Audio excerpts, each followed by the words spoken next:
Bueno, vamos a tratar de arrancar. La última clase terminamos con Galileo. ¿Está? ¿Se acuerdan? ¿Quién fue? David, que estuvo ahí al borde de un ataque de nervios, ¿no? Con Galileo. Estudiaste toda la historia, David. Sí, tal cual. Tuviste genial la semana pasada. No, la otra. Muy bien. Vamos a hacer lo siguiente hoy. Hoy voy a contar un poquito qué pasó después de Galileo, cómo viene la historia. Voy a hacer una especie de... y después les voy a decir qué sería bueno para ir terminando la lectura, ¿no?, de todo lo que estamos viendo. Sergio, recibí todo lo que me mandaste, para que sepas. Así estás no llegó tranquilo. el GeoGebra, no llegó. No, pero lo de epistemología lo recibí, lo de historia lo recibí todo. Sí. Muy bien. Bueno, vamos por parte, dijo Jack el Destripador. ¿Qué pasó después de Galileo? Lo voy a hacer corto para que no se haga tan largo y quería comentar lo siguiente. De lo de Galileo, Galileo muere en 1642. Ese mismo año nace Newton. No sé si estuvieron leyendo ya algo. Ahí está Hernán también. Recién empezamos, Hernán, no te preocupes. Ese mismo año nace Newton. ¿Qué contexto había en Europa en ese momento, entre la muerte de Galileo, el nacimiento de Newton y lo que se había hecho? Bueno, el libro de Galileo, el último, que se llama Discursos acerca de dos nuevas ciencias, donde trata la resistencia de materiales, el movimiento parabólico, vuelve a hablar sobre la rotación de la Tierra, se publica en Alemania, después de la muerte de él. Sus amigos lo publican en Alemania. El libro es un bestseller prácticamente hoy en día, porque es uno de los libros antiguos más leídos, uno de los más leídos del mundo, y donde se empieza a desarrollar toda la física moderna. Ahí está Vanessa también. En ese libro estamos hablando, para los que se conectaron recién, qué pasó después de Galileo, de la muerte de Galileo, que fue donde terminamos la clase anterior. Entonces, estoy hablando yo, después voy a dar la palabra para ver quién quiere aportar algo, si alguien leyó algo después, el camino hacia Newton, ¿no? En los últimos capítulos del libro de Boido. Y quería hablar un poquito cómo fue el contexto mecanicista en ese periodo. Estamos hablando a partir de 1642. A ver, la mecánica de Newton, como uno está pensando en lo que realmente hizo Newton, hay que remitirse a partir del año 1600, porque yo no sé si recuerdan, les dije que la primera revolución científica, digamos, del Renacimiento, la podríamos fijar, como hacen muchos historiadores, en el año 1600. ¿Y esto por qué? Porque en ese año pasaron muchas cosas. Tenemos que ir 42 años para atrás, antes de la muerte de Galileo. Cuando Galileo descubre o usa el telescopio, desarrolla todo el trabajo de las investigaciones que él hizo a través del telescopio y del microscopio. Pero también hay otra cuestión que está gestándose en Europa, principalmente en Francia, a través de René Descartes, que nosotros no lo hemos hablado hasta ahora con René Descartes. Ahí aparece toda la filosofía descartiana. René Descartes enuncia 7 leyes, no sé si las han leído en algunos de los artículos que les pasé. Estas 7 leyes, una es la única que queda en la mecánica de Newton, en la mecánica moderna, digamos, en lo que viene a ser el mecanicismo, que es la definición del momento. Lo que usamos hoy como momento, como masa por velocidad. ¿Vieron todo lo que hacemos con el momento? Bueno, todo lo que... Eso está centrado en una idea de René Descartes. Pero esa idea no está suelta, esa mecánica de Newton. ¿Qué quiere decir la filosofía mecanicista o la interpretación mecánica del universo o lo que Boido llama la tradición mecanicista. ¿Vieron que habíamos hablado de 3 tradiciones científicas? Bueno, la tradición mecanicista la podemos poner como piedra fundamental a René Descartes a partir del año 1600. Y de ahí en adelante empezar a contar todo lo que se desarrolla. Piensen todo lo que pasó a Galileo, ahí aparecen a partir del año 1600 aparecen, en 1610 aparece el primer libro de Galileo, después todo el problema judicial de Galileo con la iglesia. Es decir, y por el otro lado se está gestando toda la parte de toda una filosofía de ver el mundo. ¿Cómo era esta filosofía? Esta filosofía era sencilla. Esta filosofía estaba centrada en 2 cosas que tenía el mecanicismo. El mundo se debería ver como un gran mecanismo, parecido al de un reloj. Esa era la idea. Donde Dios era el relojero, podríamos decir. Era el ideólogo de ese mecanismo. Y dentro de ese reloj había 2 cosas que no podían faltar. Uno era que todo lo que estaba ahí adentro siempre se iba a conservar. Y lo único que había ahí adentro eran sustancias. O sea que el programa mecanicista se partía en dos conceptos: el substancialismo y el conservacionismo. El conservacionismo partía de la idea de que toda sustancia que estaba dentro de ese reloj iba a ser conservada, y no solamente la sustancia, sino el movimiento que tenían las sustancias. Por eso una de las características centrales era el momento, que era el producto de la masa por la velocidad. Eso siempre iba a ser conservado, porque ese producto, decía René Descartes, tenía en cuenta las 2 cosas: la masa, que era la sustancia, y la velocidad, que era el movimiento. ¿Entienden? La idea de René Descartes conservaba las 2 cosas. O sea, todo lo que tenía dentro ese gran reloj, que era nuestro mundo, nuestro universo, tenía 2 cosas nada más: sustancia. O sea que para un físico, si vos querés hacer anacronismo Whig, para un físico de aquel entonces, lo único que había en la física que era sustancia y movimiento, y todo eso era conservado. Es decir, si una cosa minoraba su marcha, otra se tenía que empezar a mover en la misma proporción que la anterior aminoró su marcha. Si un objeto desaparece de un lado, tiene que aparecer en otro. No se puede ni destruir ni crear nada, porque ese mecanismo ya está creado por una entidad superior metafísica, si querés llamarla Dios. ¿Está claro esto? ¿Leyeron algo de todo esto que estoy diciendo? A ver. Sí, yo hice un cuadro. Sí. David. No, Hernán. Hernán, perdón, Hernán. De lo que vendría a ser puse tradición mística mágica, la organicista y la mecanicista. Y lo relacioné con todos los ítems que más o menos pude ir leyendo que a medida que va pasando. Por ejemplo, principios dinámicos, en la parte de mecanicista le puse inercia y choques, como para pasar en eso. Después en conceptos de vida le puse que era un conjunto de procesos mecánicos regidos por las leyes de inercia y choque, justamente un poco más de lo mismo. Y después también hice como un pequeño resumen, que donde lo tengo, por acá, que era sobre la parte de... ¿Dónde lo tengo? Bueno, ahora lo busco bien, pero también era porque era muy estructurista, tenía todo es muy muy estructurado. interesante lo que acabas de decir. Voy a usar algo de lo que dijiste, Hernán. Hablaste de choques. Esto era central, porque el programa mecanicista de René Descartes tenía seguidores y detractores. Dentro de los detractores, ponían en tela de juicio este momento conservado, que ellos no llamaban momento. El momento fue un término muy moderno que se le dio a partir del siglo XVIII, estamos en siglo XVII recién. Se llamaba cantidad de movimiento, ese producto de la masa por la velocidad. Pero en René Descartes, ese producto de la masa por la velocidad era algo, podríamos decir, general del universo. No era una magnitud medible en hechos cotidianos, podríamos decir.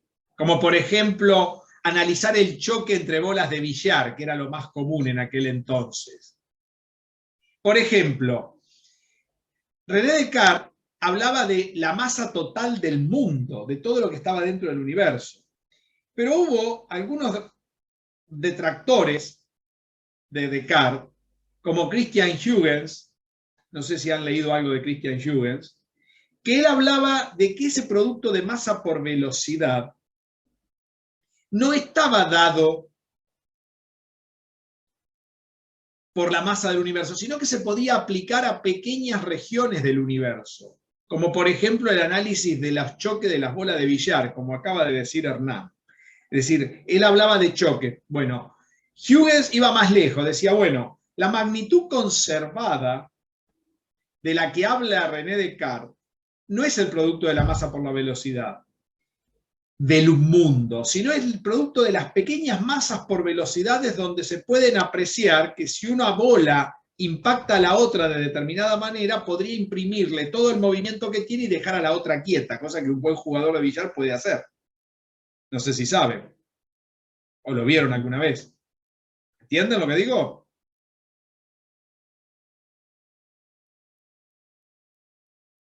¿Se entiende? Sí, sí, pero... Es una idea interesante. Pero Huygens iba más lejos. No decía que la magnitud conservada era el producto de la masa por la velocidad, sino que era el producto de la masa por el cuadrado de la velocidad. Cosa que ya no era la cantidad de movimiento que había definido René Descartes. Y empezó una trifulca ahí durante los primeros 50 años, a partir del año 1600, entre seguidores de Descartes y detractores de Descartes. En esa trifulca aparece en escena Gottfried Leibniz, que él se centra mucho en lo que dice Christian Huygens. Christian Huygens, no sé si estudiaron la teoría de la luz, la teoría ondulatoria de la luz, fue el que desarrolló la teoría ondulatoria de la luz, pero se metió mucho en el programa mecanicista él. Y en el programa mecanicista, él fue un defensor de lo que decía René Descartes, pero le hizo una pequeña corrección algebraica a la cuenta de René Descartes. Y él dijo, no es el producto de la masa por la velocidad, sino es el producto de la masa por el cuadrado de la velocidad.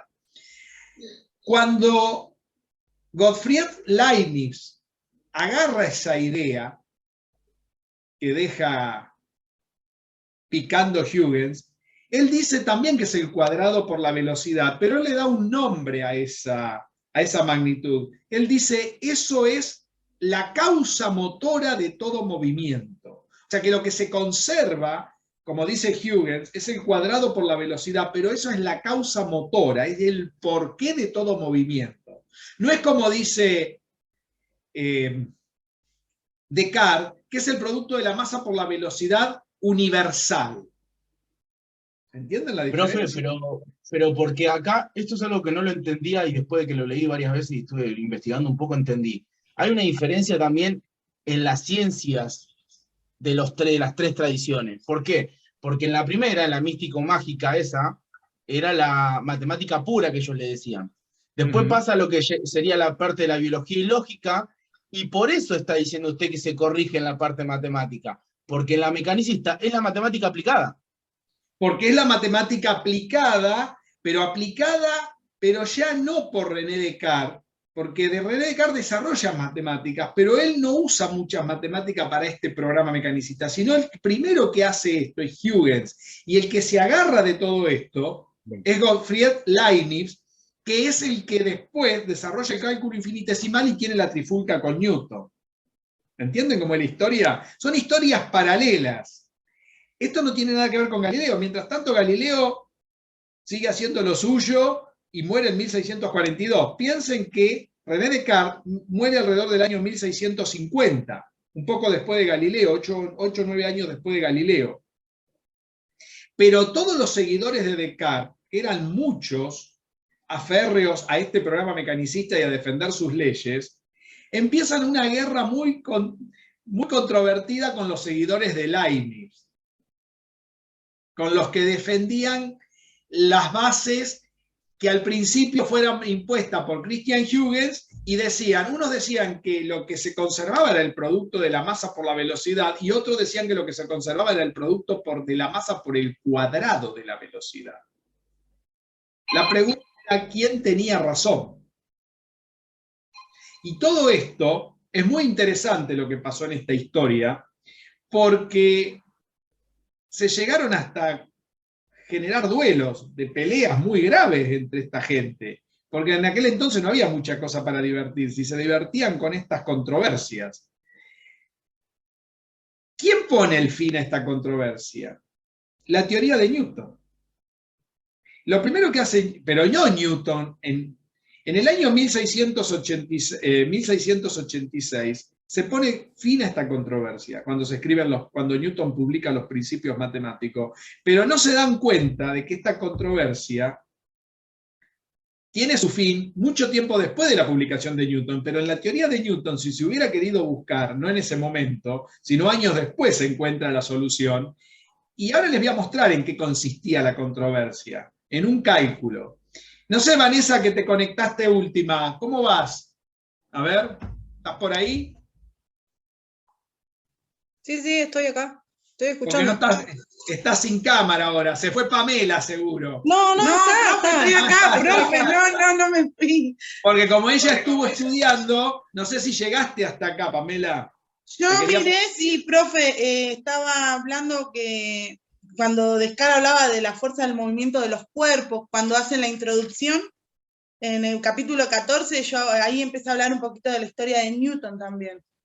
Bien, vamos a mirar antes de la historia de Newton esta controversia, para ver quién tenía razón. Quiero poner otra vez la pizarrita, a ver si puedo, y les quiero mostrar algo de lo que pasó en la controversia. A través de las matemáticas se puede ver muy bien la controversia.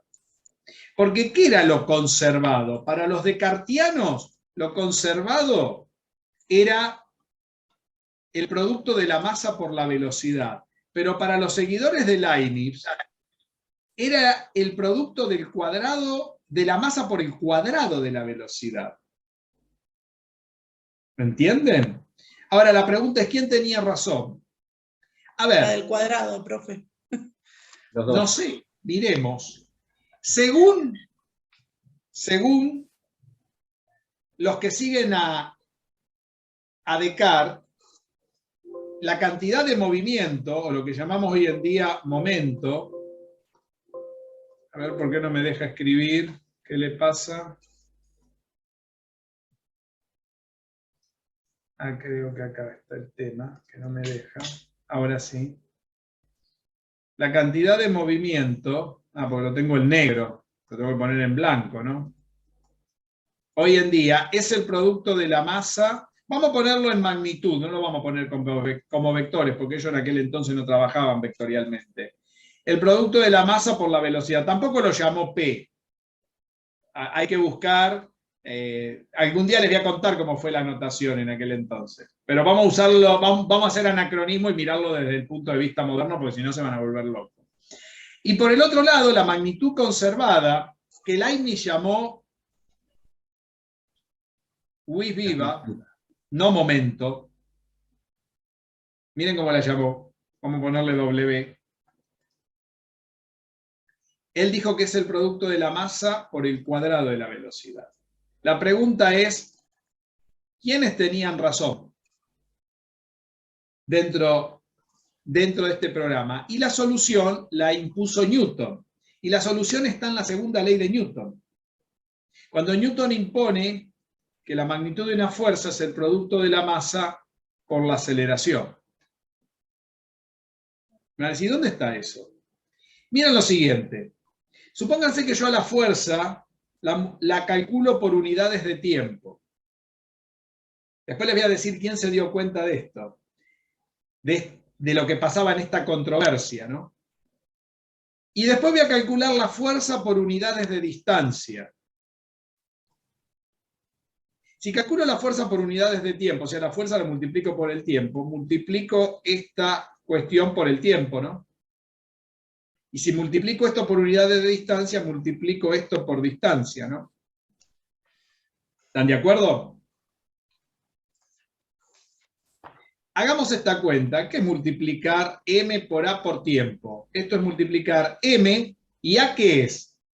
Es la velocidad en el tiempo, ¿no? Por el tiempo. O sea que esto es multiplicar m por la velocidad en el tiempo por la distancia, ¿no? ¿Me siguen? ¿La cuenta? Esperen que la subo. Es una cuenta sencilla y en magnitud, no la estoy haciendo ni vectores ni nada. En aquel entonces no había vectores, no había nada. Para tener una idea. ¿Qué puedo hacer acá? La primera se cancela el tiempo. O sea que la fuerza por unidades de tiempo, según Newton, es la masa por la velocidad. Es lo que Leibniz llamó cantidad de movimiento, que hoy llamamos momento. O sea que parece que dentro de la segunda ley, si yo pudiese medir esa cosa que Newton llamó fuerza por unidades de tiempo, lo que se debe conservar es lo que dice Leibniz. Perdón, es lo que dice Descartes. O sea que el que tendría razón es Descartes. Porque estoy midiendo una magnitud que Newton nunca pudo decir qué es por unidades de tiempo. Pero miren, si yo hago este entrevero, ¿qué es velocidad en el tiempo? Velocidad en el tiempo es hacer distancia dividido el tiempo al cuadrado, ¿no?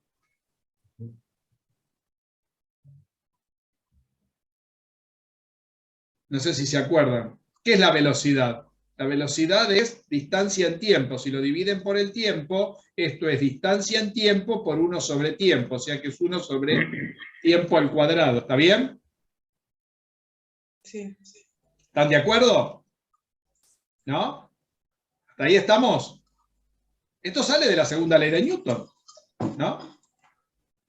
¿Y qué es tiempo al cuadrado? Es tiempo, por distancia. ¿Está bien? Y si pongo una t debajo de esta otra x, la saco de acá, ¿qué me quedó acá? Masa por distancia en tiempo, distancia en tiempo. ¿Qué distancia en tiempo? Velocidad, ¿no? Velocidad. Y si la tengo b por b, ¿qué puedo escribir? B cuadrado. B cuadrado. O sea que si yo mido la fuerza por unidades de distancia, me da lo que dice Leibniz. Y si mido la fuerza por unidades de tiempo, me da lo que dice Descartes. O sea, que son dos caras de la misma moneda. O sea que la magnitud conservada, no importa lo que es esta fuerza que Newton nunca pudo decir qué es. Si esa fuerza la mido por unidades de tiempo, lo que se conserva es lo que decía Descartes. Si esa fuerza la mido por unidades de distancia, lo que se conserva es lo que decía Leibniz y Huygens. O sea que la controversia no existía, porque lo que estaban peleándose era por la misma cosa. La única diferencia que lo que decía Leibniz, que agregó, es que esto lo llamó W y se llamó vis viva, es la causa motora del movimiento, cosa que para los seguidores de Descartes esto era simplemente la cantidad de movimiento total. Pero eran las dos caras de la misma moneda. Hoy en día, ¿qué es esto de acá abajo? Lo que decía Leibniz. ¿Qué es F por distancia? Para él era la vis viva. Trabajo. Pero nadie calcula el trabajo de esta manera, como lo dijo Leibniz, porque de esta manera estaría calculado en términos de la sustancia. ¿Y por qué no se quiere calcular en términos de la sustancia? Porque hoy en día este trabajo lo llamamos energía. Y si lo calculo en términos de la sustancia, estoy diciendo que la energía es sustancia. Y como no se quiere meter en la física una cuestión sustancialista de la mecánica, porque se quiere incorporar la energía sigue siendo sustancia. Acá está clarísimo los nombres que le han dado a las cosas los que crearon esto, por qué los conceptos están tan complejos para la comunicación de la física. Porque no hacemos lo que dijeron los antiguos. Nosotros llamamos esto como algo misterioso y mal llamado, porque en realidad el trabajo no es esto. Pero si ustedes ven, en sus orígenes, eran dos caras de la misma moneda, los dos tenían razón, porque estábamos diciendo lo mismo, y la única magnitud conservada no era en términos de qué lo medíamos, si lo medíamos en términos del tiempo, en términos de la distancia, sino lo que se conservaba era esta magnitud que Newton llamó fuerza y nunca pudo decir qué es, y de acuerdo en términos de qué la mida, se va a conservar una cosa o la otra de acuerdo a lo que decían los seguidores de Descartes o los seguidores de Leibniz. Creo que mejor explicado no puede estar esto, ¿no? O sea que la mecánica de Newton dio solución a esa controversia, como pueden ver. ¿Se entendió? La controversia, ¿cómo fue? Esa controversia, como pueden ver, es la que llevó a la mecánica de Newton a desarrollarse. A usarse para dar una explicación quién tenía razón. Si era la vis viva la que se conservaba, lo que hoy podríamos decir, lo que va a ser la energía a futuro, o era lo que decían los seguidores de Descartes, era lo mismo. Por eso hoy en día tenemos dos teoremas, el teorema de conservación de la cantidad de movimiento y el teorema de conservación de la energía. Son dos caras de la misma historia. ¿Se dan cuenta? ¿Sí o no? ¿Entienden dónde está parada la historia? Esta es la historia del programa mecanicista. ¿Sí o no? ¿Estamos bien? Sí, sí. Sí, Muy sí, bien. profe, Está bueno estamos porque, por acá. ejemplo, no sé, a mí me pasa de que ahora estoy muy metido con relatividad, ¿no? Porque estoy con una materia y como que estoy investigando por mi parte, más estoy averiguando para poder hacer alguna carrera o algo relacionado con el tema ese, ¿no? Y vos vas viendo que los momentos como que desencadenan uno tras otro. Y como que las contradicciones entre uno y otro, más allá de que en ese momento hubo polémica o tuvieron problemas, terminan desencadenando en una construcción de un conocimiento o de una teoría que después más adelante la desarrolla otra persona. Y es como que, más allá que por ahí en ese momento era muy drástico porque lo veían de esa forma los seguidores y demás, ¿no? Todo desencadenó en lo que es la estructura de una física que es tan linda y que por algo creo que estamos estudiando la mayoría que estudiamos la carrera, ¿no? Desde Claro. mi punto de vista, ¿no? Vos ves, por ejemplo, lo recuerdo, ¿no? Porque pensaba en todo esto que estaba hablando usted, después la parte de Maxwell, las ecuaciones de Maxwell, todo lo que es Lorentz y Newton, cómo desarrolla Newton, cómo organiza las ecuaciones Newton, cómo Gauss es parte tan importante de la historia en cómo organiza la matemática. Creo que si uno, más allá que te puede gustar o no te puede gustar, pero es algo que si uno lo mira, es muy apasionante, porque es historia pura. Es historia pura y vos fijate una cosa, los conceptos que tenemos hoy en día y las definiciones, los términos y el lenguaje está centrado en esta historia. Hoy en día no es menor decir ¿qué es vis viva? Es la fuerza viva, es la fuerza motora de todo movimiento. Y eso es lo que se debe conservar para los seguidores de Leibniz. Para los otros, que es la cantidad de movimiento, sería una vis inertiae, una vis de inercia, se podría decir. Entonces, era la discusión, ¿era la fuerza viva o era la fuerza inercial la que debería... La fuerza inercial, según la teoría de Newton, sería medir esa fuerza rara, que nunca pudo definir nada Newton, en términos del tiempo, y la fuerza viva sería en términos de las distancias. O sea, era una cuestión en términos de qué lo mido nada más. Pero la verdad de la milanesa era la misma. Era algo conservado que el programa mecanicista contemplaba. Inclusive nosotros, no lo pensaba el otro día, nosotros nos regimos en base al diseño curricular, damos clase, explicamos el concepto de fuerza, pero cuán poco hablamos del sistema, ¿no? De un sistema de fuerzas vivas, porque no se menciona la fuerza, pero no se habla de un sistema de fuerzas vivas. Es que la fuerza no tiene definición. Newton nunca definió la fuerza y no hay ninguna idea. O sea, lo que vos podés tener, la fuerza como si fuera el esfuerzo de algo, pero eso no es la fuerza Newton. El concepto de fuerza es un concepto gelatinoso. igual que el de masa. Son conceptos. La fuerza es un término primitivo en Newton. Después vamos a hablar de los términos primitivos cuando veamos epistemología y lenguaje de la física. La fuerza no se puede definir. Es uno de los términos que no se define. Lo mismo que el tiempo. El tiempo no tiene definición. O sea, cuando vos querés dar un concepto de eso, estás en el horno, porque no tenés la definición adecuada del lenguaje. Después vamos a hablar de todo eso. Eso pertenece a la parte de epistemología, no quiero pisarme. Sería importante ahora entender bien qué quiero que lean para la semana que viene, porque veo que, salvo algunos que estuvieron leyendo, me parece que muchos no estuvieron leyendo hasta acá. Quiero que terminen, les voy a dar una semana más para que terminen, así pueden terminar las cosas bien, porque si no, no nos sirve.